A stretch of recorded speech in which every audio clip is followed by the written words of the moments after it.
जो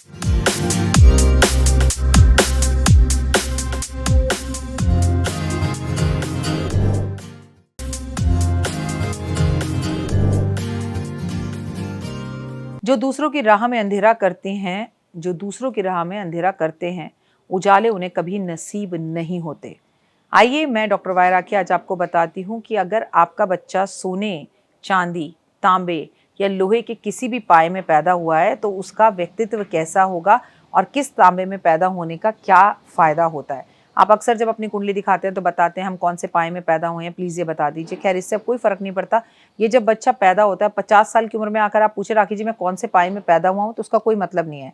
लेकिन अगर आपका बच्चा अभी-अभी पैदा हुआ है तो क्या पाए हैं और कौन-सा पाया माना जाता है शुभ और किस पाए में पैदा होने वाले बच्चे की किस्मत कैसी होती है, आइए आपको बताते हैं। कुछ लोग अपने बड़े बुजुर्गों या पंडितों के पैरों के मेरा चांदी के पैर थे, मेरे तांबे के पैर थे, मैं लोहे के पैर में पैदा हुआ, ऐसी बात सुनी होगी आपने। इसका मतलब क्या होता है? कुंडली के अंदर से इसे देखा जाता है। कुंडली के लगन में चंद्रमा किसी भी भाव में हो, उसे आप पाए का पता लगा सकते हैं। मनुष्य की कुंडली में टोटल 12 भाव होते हैं, जिसे 4 भागों में बांटा गया है। प्रत्येक भाव में पाया, पाद या पैर कहते हैं। कोई इसे पाया कहता है, कोई पद कहता है, कोई पैर कहता है। सोने के पैरों में पैदा हुआ, ये 4 पाए हैं। सोने का पाया, चांदी का पाया, तांबे का पाया और लोहे का पाया। इन पायों में से एक पाया किसी ना किसी व्यक्ति का तो होता ही है। नमस्कार, सुस्वागतम, वेलकम, अभिनंदन। मैं डॉक्टर वाया राखी आप सभी का स्वागत अभिनंदन करती हूँ। आइए देखते हैं कि आपका बच्चा किस पाए में पैदा हुआ है और वो आपके लिए कितना लकी है और खुद के लिए कितना लकी है। चांदी के पाए में पैदा हुआ बच्चा कैसा होता है और किस तरह से हमें पता लगता है। अगर आप ज्योतिष हैं तो आपके काम आएगा और अगर एस्ट्रोलॉजी सीख रहे हैं तो भी काम आएगा। जिस व्यक्ति का जन्म के समय पर चंद्रमा उसके दूसरे, 5वें और 9वें घर में होता है, ऐसे लोगों का चंद्रमा जो जन्म होता है वो चांदी के पाए में माना जाता है। ऐसा माना जाता है कि चांदी के पाँव में जन्म लेने वाला व्यक्ति काफ़ी ही भाग्यशाली होता है। कहा जाता है कि उसकी चांदी ही चांदी हो जाता है। ऐसे लोग अपने साथ साथ घर वालों के लिए भी काफ़ी लकी साबित होते हैं और उनके घर में जन्म लेते हैं। जिसके भी घर में ये बच्चे जन्म लेते हैं, परिवार में मान सम्मान प्रतिष्ठा बढ़ाते हैं और जीवन के अंदर भी सुख पाते हैं। परिवार के लोगों को तरक्की होती है अगर ऐसा बच्चा जो चांदी के पाँव में जन्म ले। तो आपको मैंने बता दिया कि चांदी के पाँव किसके होते हैं। अब बात करते हैं तांबे का पाया किसका होता है। तांबे के पैर में जन्म लेने वाला बच्चा, इस पैर में जन्म लेने वाला बच्चा दूसरे नंबर की श्रेणी में माना जाता है। जब किसी बालक का जन्म के समय में चंद्रमा उसके तीसरे, 7वें, 10वें भाव में होता है तब वह तांबे के पाँव में पैदा होता है। मतलब उसके पैर जो होते हैं वो तांबे के होते हैं और इस पाए में जन्म लेने वाला बच्चा पिता के लिए काफ़ी भाग्यशाली होता है। उसके घर में आते ही पिता की तरक्की होने लगती है, घर में सुख सुविधाएं बढ़ जाती हैं, वृद्धि होने लगती है और जीवन में सुख शांति और धैर्य आने लगता है। अब बात करते हैं सोने के पैर। क्या आपका बच्चा सोने के पैर लेकर पैदा हुआ है? चलिए जानते हैं।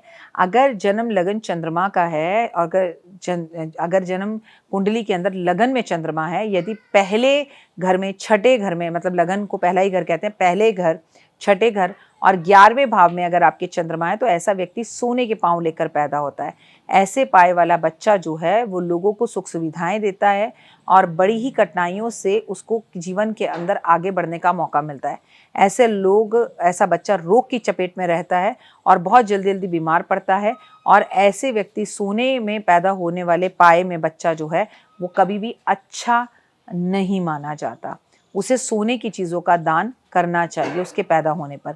लोहे के पाए में पैदा हुआ बच्चा, लोहे के पाए में को इतना अच्छा नहीं माना जाता।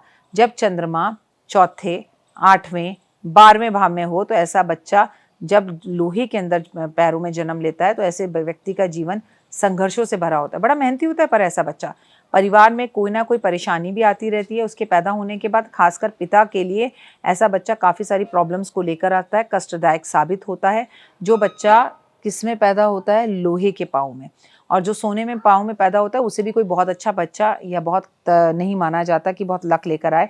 सोना और लोहा दोनों ही एक तरीके से ओके ओके है, ना बहुत अच्छे ना बहुत बुरे।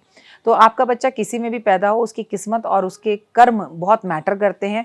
बच्चे को किसी भी तरह का मतलब ये भाव मत रखिएगा कि बच्चा हमारे लिए मनहूस पैदा हुआ है, बच्चा हमारे लिए अच्छा पैदा हुआ है।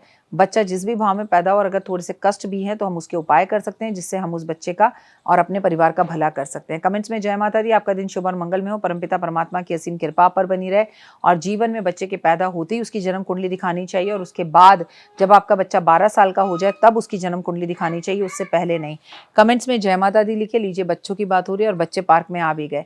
May God bless you. आप हमेशा खुश रहें, मान सम्मान प्रतिष्ठा यश बढ़ा रहे, आप हमेशा तरक्की पाए। ओए होए, जय माता दी। जीवन में है समस्या, नहीं मिल रहा तकलीफों से छुटकारा, नहीं मिल रही मनचाही नौकरी, टूट गया है विश्वास, सांस से आपकी बिल्कुल नहीं बनती और खत्म हो गई है आस, भगवान से आपका विश्वास उठ चुका है। टैरो के 78 कार्ड खोलेंगे भविष्य का राज। सरकारी नौकरी से हैं आप कोसों दूर। कुंडली जगाएगी कुंडली जागरण, कुंडली बताएगी आपका भविष्य। ऊपर से ये जादुई हवाएं, ऊपरी हवाएं, जादू टोना तंत्र विद्याएं, पति पत्नी और वो। करना होगा खुद पर विश्वास। दीजिए मुझे भी एक मौका, अपनी कुंडली दिखाइए, टैरो कराइए, लेकिन अपनी जिंदगी को जल्द बदलवाइए। मैं हूं डॉक्टर वाई राखी। आप मुझसे बात कीजिए, फ़ोन कीजिए, अपॉइंटमेंट लीजिए। आपकी ज़िंदगी के अंदर आएगा ज़बरदस्त बदलाव।